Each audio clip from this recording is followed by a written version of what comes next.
Hello and welcome to this special edition of Pelham School District Today.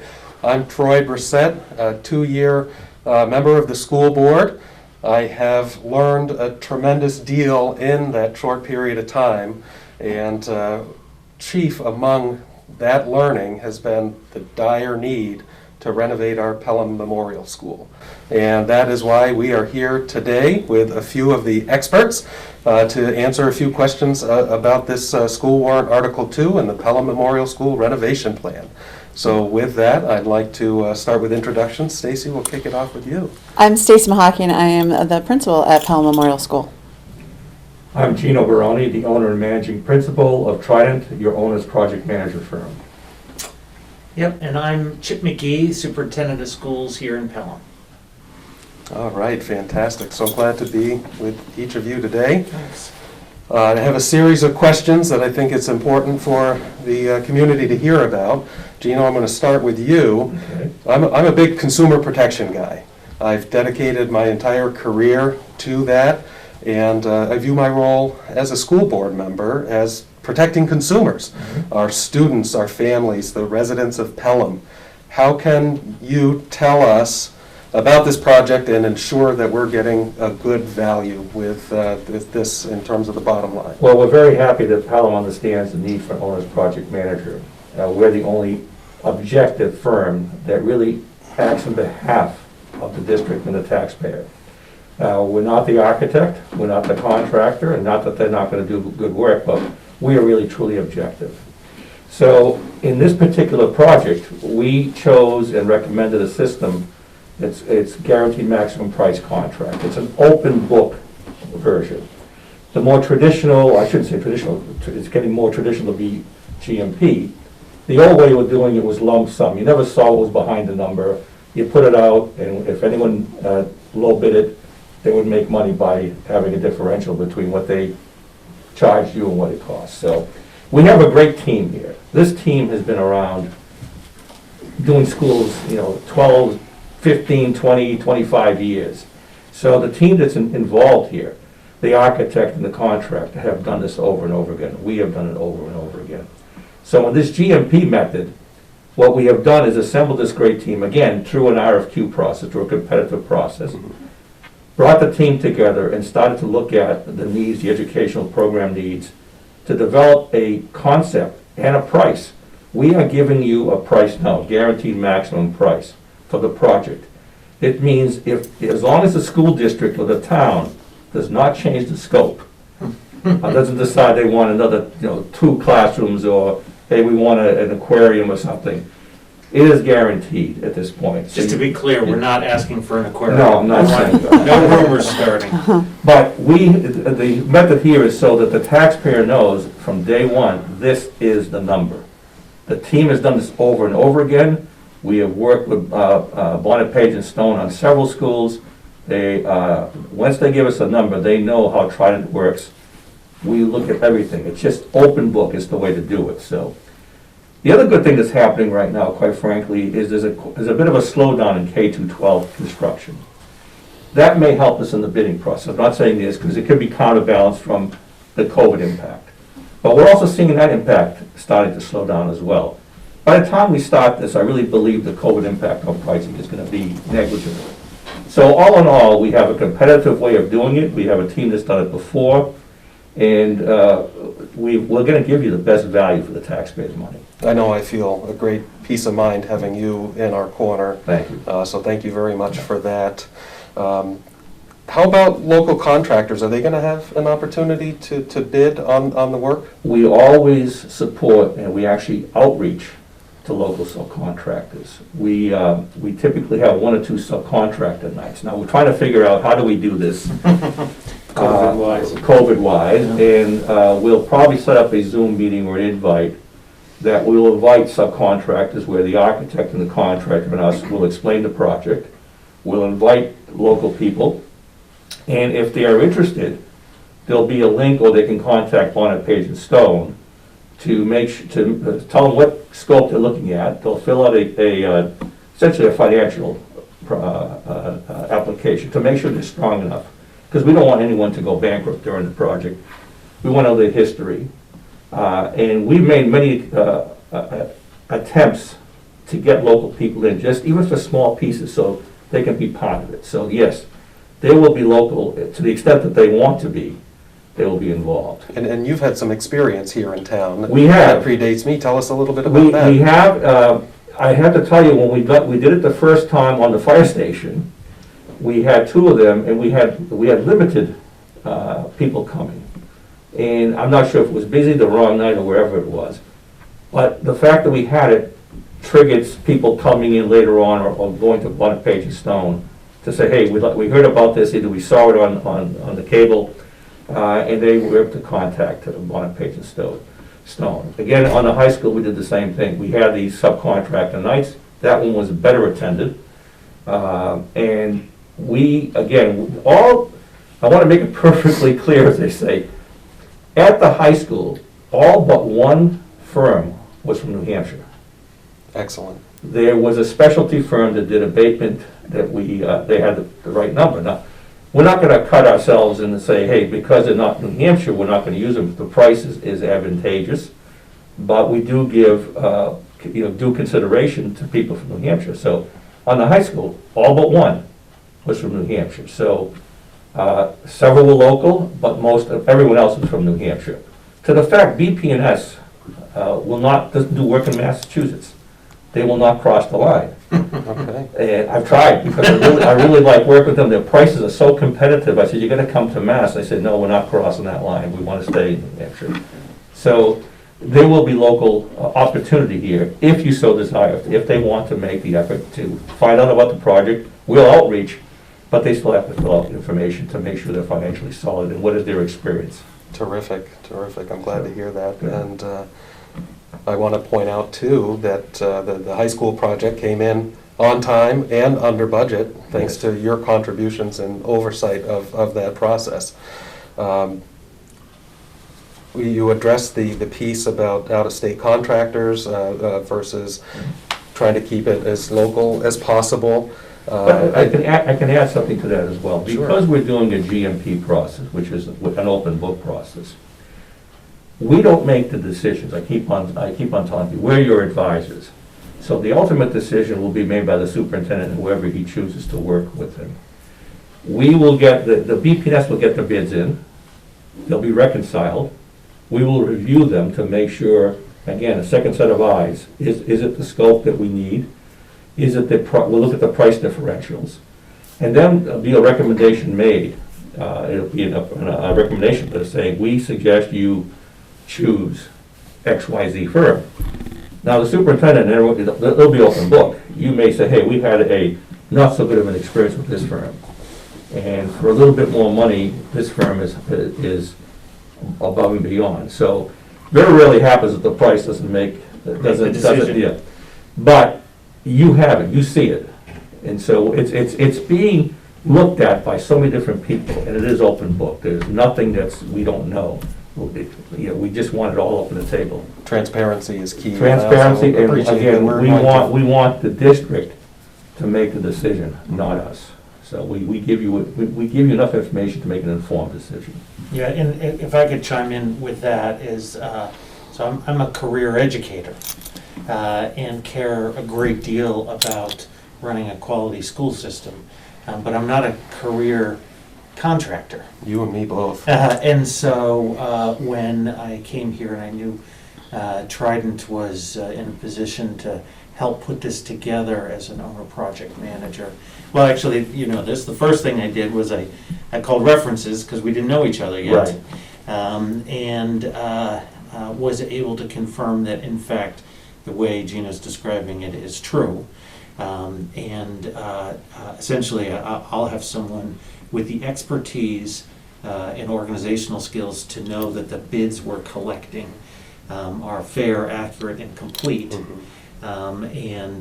Then I'll be able to, with our team here, make the right decisions. That's the right connection, because I need someone sitting on our side of the table, Right. Who has the expertise to tell us what's really happening, and which ones are are the ones to go with. And Gino's incentive is for us to have a great project, Right. not to make money for anyone on the other side of the Yeah, table. we're not percentage based, so that's not motivating us to run the project. Yeah, it's, We fixed our fee, that's it. I want to make sure that it's not a one-person firm. yep, We have multiple depth on the bench, and we make sure that at least 2 people are on every project. Prior to COVID, it was because in case someone took a vacation or maybe got a little sick.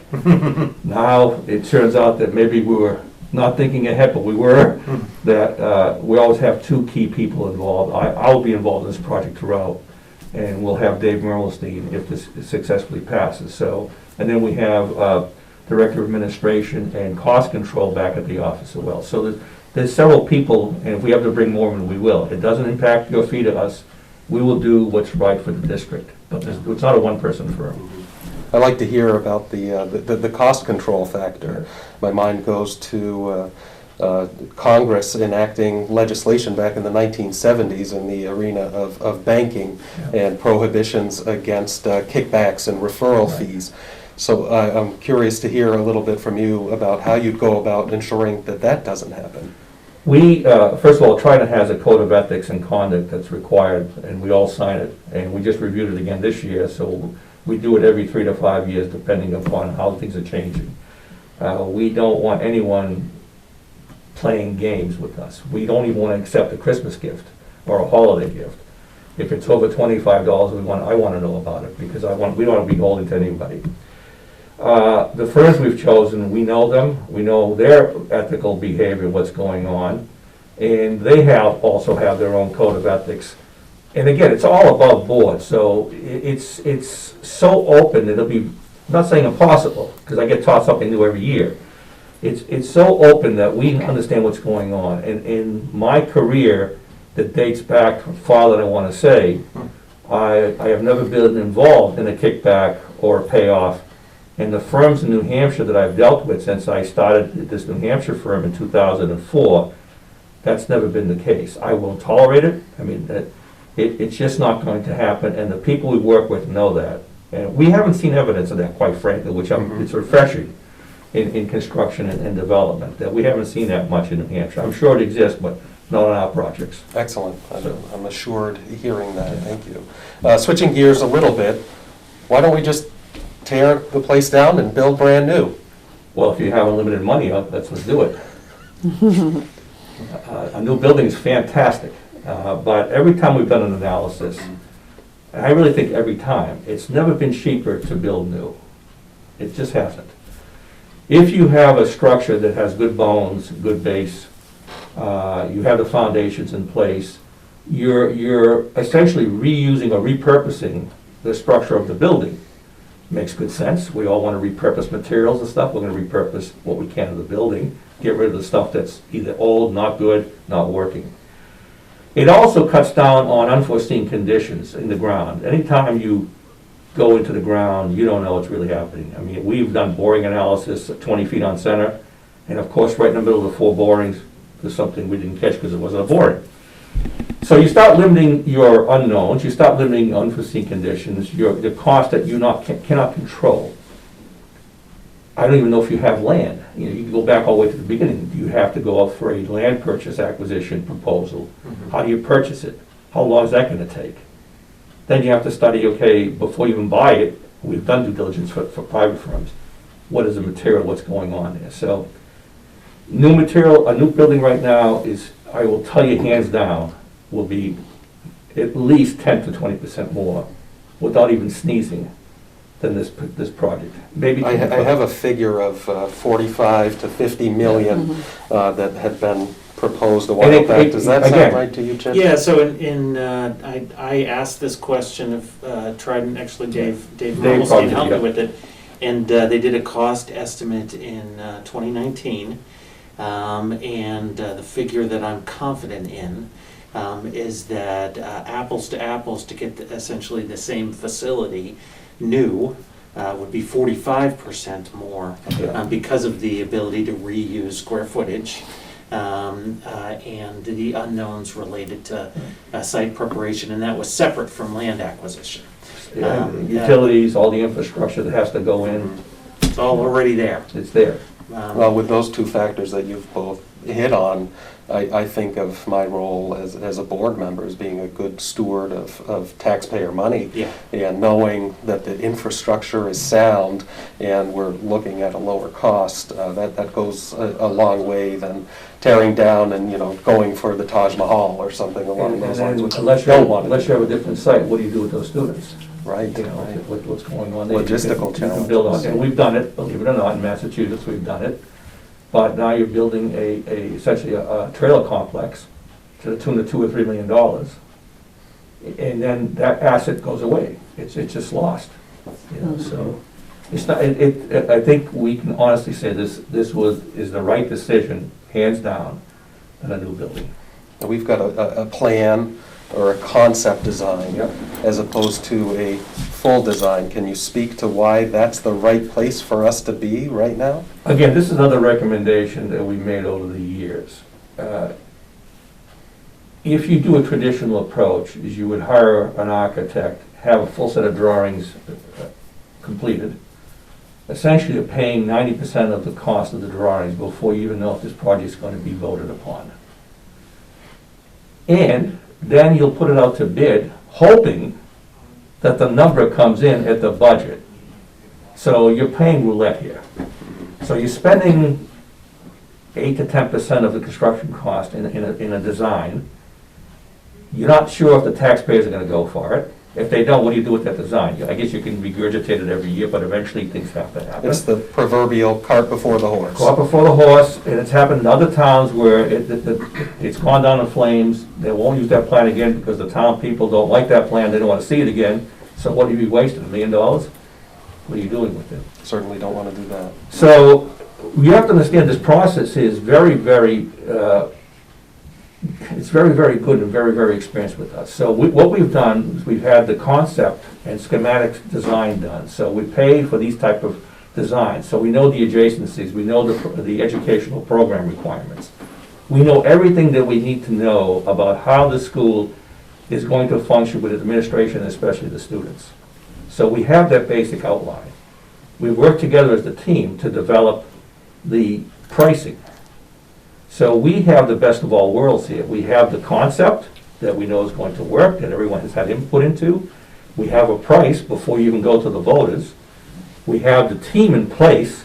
So on day one, after you say, hopefully, we voted this yes, we can start. And we know the number, and we know the team. We've taken so many unknowns away that the taxpayers can say, we know this is going to go the right way.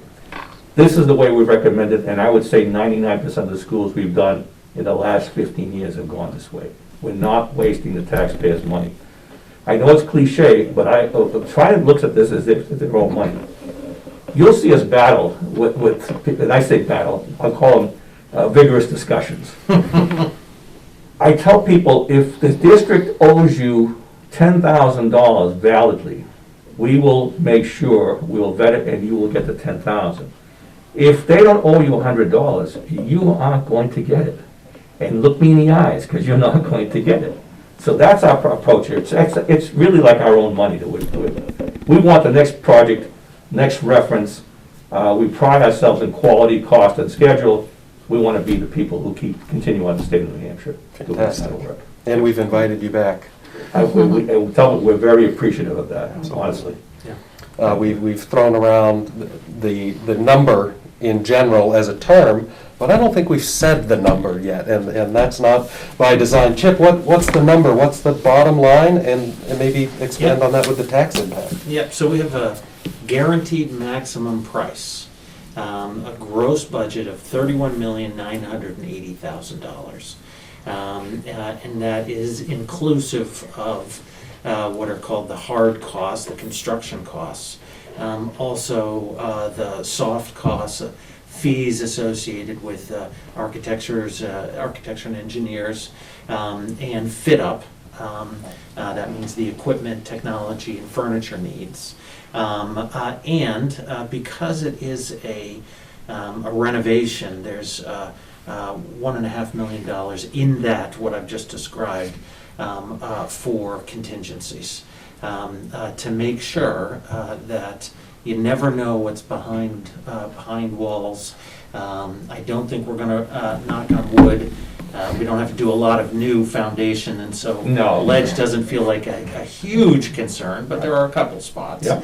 But my limited construction experience is you can find things that you don't anticipate.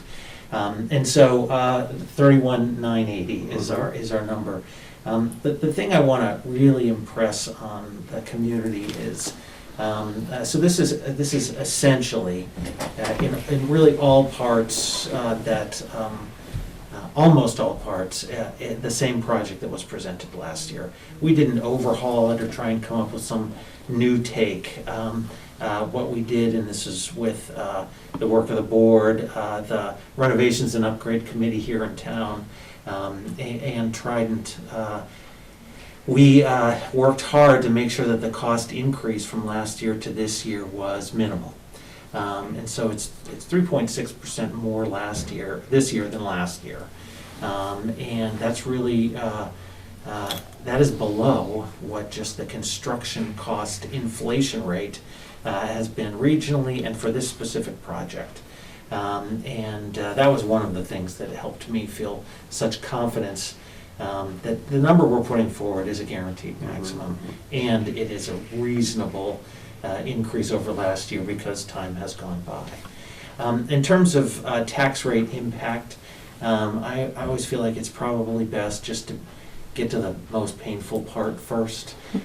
So year 2 is the most painful part. That's where the first principal payment and interest payments are due. And that's, we anticipate, is $1.19 per thousand of what so that'll be an increase for citizens who, if this is approved, depending on the value of your property. The nice thing about the financing, there's two parts I want to hit, because that's real money that people would be making a decision about. The first is a 20-year bond. In the schedule we're looking at, we're modeling 2.5%. The most recent sale by New Hampshire Municipal Bond Bank was under 1.6. And so this is a very good time to get money to finance a project. I might even go so far as to refer to it as the best time. Interest rates cannot possibly go much lower. The math doesn't seem to work to go much lower than where we are, and so that's one. The other is that this is really just the good luck of a well-run town, the good fortune of a well-run town, is that the bond for the Sherburne Hall renovation will be expiring at the same time that first big payment comes. And so that'll be an offset. There's a really good long-term capital improvement plan here in town. So that's what it looks like in terms of cost. I appreciate that. Could I make one comment Please on the do. contingency that you mentioned? It is owner's control contingency. So the district controls that at 1.5 million to use it or not use it. So we're hoping that we don't. I always tell everybody, expect you're going to use it, but it is owner controlled. It's not architect controlled or contractor controlled or Trident controlled. It is owner controlled for these unforeseen circumstances that may come up. So I wasn't aware of that, but I'm glad that you it's highlighted it. it's the district controlled contingency. Yep. Perfect. So the elephant in the room, Chip, I mean, we're amidst a pandemic environment here. There's a lot of noise. We're just coming off of a 2-month pivot into remote learning. We're so thrilled to have the kids back in for in-person learning right now. And there may be some folks out there who wonder, why is this needed now? And, I can easily go to a longer-term vision, but there have been some real significant financial hardships created for people. But let's go back to that why now through that lens. Yep, so, there's a host of big picture reasons. Pelham Memorial School's not a full middle school because it's missing family consumer science and tech ed facilities and space for that instruction. It is not accessible the way it needs to be for all of our different types of students and students with different needs. It is just the basic core facilities, library, gymnasium, cafeteria are not adequate for the needs of students in that building. But those have been true for years.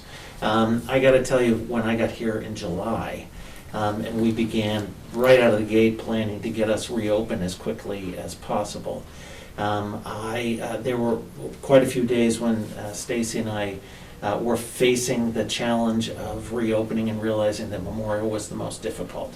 It's got an old HVAC system, no AC in there, and then heating and ventilation.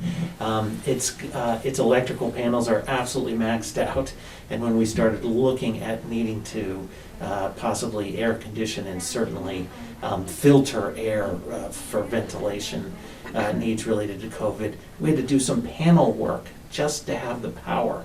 And that's just the beginning of the list. The way they do bathroom protocols there, because of the tightness, is much slower than at the other schools, because those are tight bathrooms. Just the hallway to get in that is quite narrow. And so on and on in terms of health and safety now for the kids there. And you know, Pelham has done a great job with the renovation of the high school, the construction of Pelham Elementary, the fire station. The library looks great. This is the last serious piece of infrastructure in terms of the public buildings in town. And the core was built in 1965.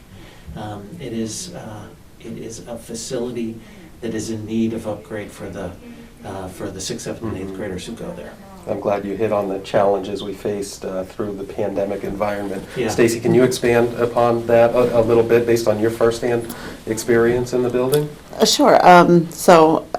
From our previous interview that I did with Chip as I was returning, I came into the building not seeing all the changes that were made to adhere to COVID, PPE and things like that. And I came in and my interim said, it's a different building. It's a different building. And I walk in and yes, it was. It was an entirely different building. And we tried to keep everybody on the first floor because of our HVAC issues. On the second floor, we would get upwards of 95-degree classrooms, especially on one side. So we did our best to make sure everyone was on a downstairs. We did our best to try and make sure all air purifiers were in there. They added some portable air conditioners to the sides that were most heated. We had to plan out our bathroom breaks to ensure that because our hallways are very tight, so plan out our bathroom breaks to make sure that we all weren't going to the bathroom at the same time. Plan out our sanitation schedule to make sure that we could not have all the groups in the hallway at the same time. And we do very well with that, but we have no lockers. All the teachers have to move, so the kids stay in one room all day and the teachers rotate. We have to space out our kids, and recently, as you're probably aware, we have now plastic shields. And that was an added PPE measure, and all of our students have to have them because we are the ones building in the district that cannot guarantee that 6-foot distance. So we put in added measures to be able to make sure that we are doing our best for kids. It is so different. I mean, there's that liveliness, that hum of a school building, and now with COVID, doesn't happen. That kids aren't transitioning. When I see kids in the hall, I'm like, yay! But it's so different now, and to know that we were going to be the reason that Pelham School District might not have opened school to kids is sad. You're stirring up a lot of memories from decisions that we had to make earlier on going into the school year. I'm feeling that sense of overwhelmedness. And we've done the best with what we have, and sometimes I feel like that's to our detriment. You know, we are in the business of working with kids and doing what's best for kids, and when I think about this renovation project, it is what's best for kids. Because we have talented, wonderful teachers. We have wonderful programs. We need a wonderful facility To match that. And like Chip had mentioned, we're not ADA compliant. Our gym is used by our community. We have basketball games, volleyball games, and our cafeteria is utilized, wrestling and cheerleading and karate sometimes. So we have a facility that is here for our community. And I will be honest, I actually just did a tour yesterday, and showing the facility to someone who had never seen it, I'm embarrassed by some of the things and they're just shocked, and I'm like, yep, I know, and but we are doing the best we can with what we have, and we want to make sure that we are getting that best for our kids. Absolutely, and we recognize that and Yeah. appreciate it very much.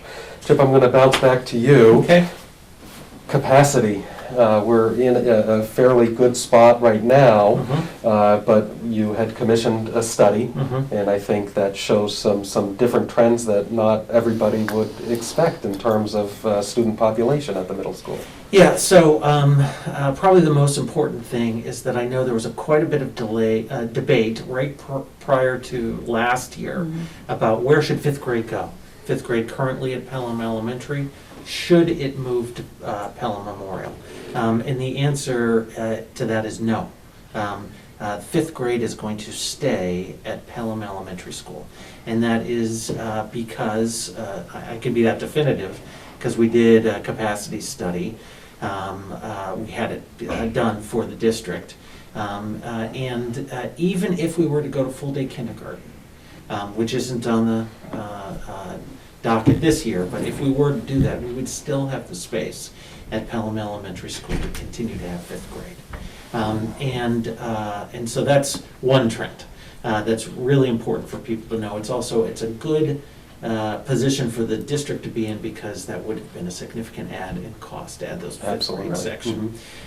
The second thing is it does happen, and I would guess that it could happen in Pelham, that if you get a nice renovation like this, people say, well, I want to go there. It's a great community, and I think this would be another feather in our cap. And so are we prepared for an influx of students? We've looked very carefully at that. I've projected out the next 2 years, and we're in, like all of southern New Hampshire, a slow decline of school-age students, but a slow, steady one that we can plan on. The facility would have room for up to 75 more students than the current capacity, but I do not foresee, even in my long-term horizon, that's going to be something that we face as a challenge. Even if we do see a bounce of enrollments, I think that we are in the sweet spot in terms of the size of school for 6th, 7th, and 8th grade. One of my personal philosophies is strike a balance. Yeah. And I feel like we've achieved exactly that we're building out a little bit, expecting some additional needs, students being in the building, but not taking it too far. That's right. Not overbuilding. Right. When I first arrived, I had predicted in my head that 5th grade was going to have to move. But when we looked at the numbers, the numbers don't lie, and it doesn't need to move. Follow So the we're data. going to do it. That's right. Perfect. There are a couple of areas that we haven't touched on already, Stacy, that I'd like to hear from you about a little bit. Portables being one of them. What are we going to do with those? Those were always intended to be a temporary solution, right? They were. So when I got here 9 years ago, we had just gotten the library, health, and music portable. That was supposed to be temporary. And that 9 years later, still there, and we got another one. We got another portable for the band room, and again, temporary. With this renovation and upgrade, all of those things can now be in the building and connected as a full school. So we would not need the portables. Where they go, I think, would be actually a board decision. Well, I think that there are some nice alternatives Yes. for them. And they're going to, that would help address some safety concerns. Absolutely, yeah. So right now, the way our building works, we have the core of the building, and then at the very end, and we're kind of an L, At the very end, the kids actually have to come out of the building to get to the portables that are in this area. So they're fully open air, and with the renovation project, there is an enclosed walkway that gets to the other section of the building. So the building will look more like a U, and that will be connected that way. Creates a lovely courtyard, and it gives our traffic flow within the building a much better method of kids coming to and from, because right now we are very crowded in there, so. Well, and referencing traffic in the building is a Okay. perfect segue to traffic on Marsh Outside. Road. Is this Yeah. proposed plan going to address some of those issues that we face right now? It is definitely going to help, and one of the things with Pelham School District, it's nice that we are really close to each other. So right now, for those of you doing parent drop-off and pickup, we utilize the driveway of the elementary school, and we share that one driveway. So in this our driveway is going to actually go around, so we have the buses using one pathway, and we have the cars using another pathway. So they're not crossing paths necessarily. So it takes up a lot of the traffic that's on that idles on Marsh Road and causes traffic back up there. It takes it off Marsh Road and brings us around to make sure. And our buses, if you've ever seen them, they double up. They crowd all over the place in the back, and they sit there and wait for the students. So we have a nice line all the way around the building. We're not crowding anyone, and we are not crossing paths between the cars and the bus pickup and Marsh Road. And it's gonna hopefully fix a lot. Another Safety. positive community impact. And much safer than what we have, and we've had injuries, unfortunately, with our traffic pattern, with our current status, and this is a much safer method for us. I'm glad to hear it. Yeah. Very good. Now, I think I've covered everything that I wanted to. Do you have anything that you'd like to add in closing? Chip, Gino, Stacy? So I do have one thing. Stacy and I were meeting yesterday, and she's doing a video for fifth graders who are excited about moving up to Memorial, and they were asking a bunch of questions. And just because I get a kick out of these things, we went outside and filmed 3 things that I really enjoyed. One is where the towers, the science towers, would go, because to do science, build science labs. The other is an elevator, very respectful, so that kids can get first, second floor, or anyone who needs that. And then the third, we went into the current kitchen, and the design is really clever because it reuses all those spaces. The kitchen will become the STEAM room: science, technology, engineering, art, math. And we shot little clips in each one of those to say this is where this stuff will be, and it got me excited. Fantastic. Well, I'm so grateful to have spent the afternoon here with the 3 of you. Thank you so much. Yep, thank you. Our pleasure. Thank you. Thank you very much. Thank you.